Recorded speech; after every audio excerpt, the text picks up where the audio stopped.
Well, Shadow Indigenous Affairs Minister Jacinta Price told the National Press Club today that she hopes a no vote at the Voice referendum will force the government to take greater accountability for improving the lives of First Nations people instead of what she says is creating another battleground for division. Have a look. The Voice is flawed in its foundations. It is built on lies and an aggressive attempt to fracture our nation's founding document and divide the country built upon it. She also said she thinks colonisation had a positive impact on the lives of Indigenous people. And her speech comes as the Sydney Morning Herald today reported that Yes campaigners are being told to convince voters that the No movement vilifies Aboriginal people, creates division and is distracting by insisting on ludicrous detail. Well, let's bring in now tonight's political panel, National Senator Matt Canavan and Assistant Minister to the Prime Minister, Patrick Gorman. Welcome to you both. Matt, starting with you, Jacinta Price is one of your colleagues. What did you think of her comments today about colonisation helping to improve the lives of Indigenous people?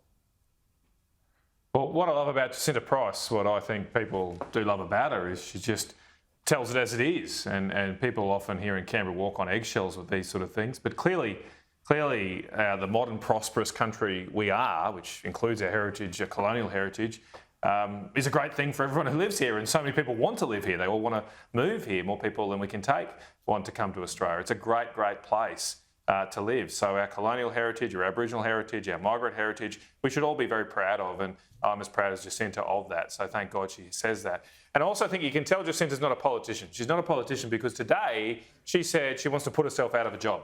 She wants to do such a good, she wants our nation to do such a good job with Indigenous Affairs that there won't have to be an Indigenous Affairs Minister anymore. Now that's never said here in Canberra. No one ever says that.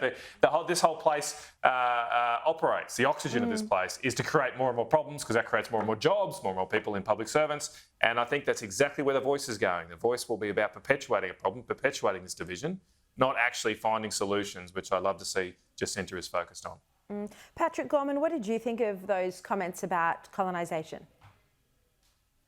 Well, what I recognise in the discussion that the nation's going to have over the next month is that everyone has a different lived experience. I've heard what Senator Price has had to say today. I've heard from First Nations people over many years who've had very different views about that particular question.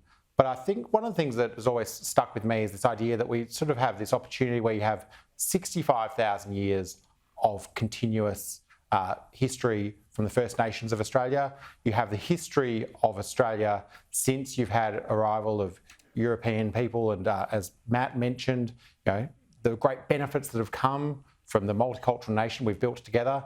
And what we look at now is on the 14th of October, we have an opportunity to write the next part of that history that brings people together, recognises that actually our Constitution should recognise the First Peoples of Australia. That's the question that I think we're all discussing. Everyone will bring their different perspectives to that. But I hear a range of different perspectives on that particular point. Yeah, all right. Look, at the same time as Noel Pearson has been trying to re-pitch the Yes campaign to promote a message of love, Marcia Langton's comments saying that Australians are racist have emerged this week. Matt Canavan, do you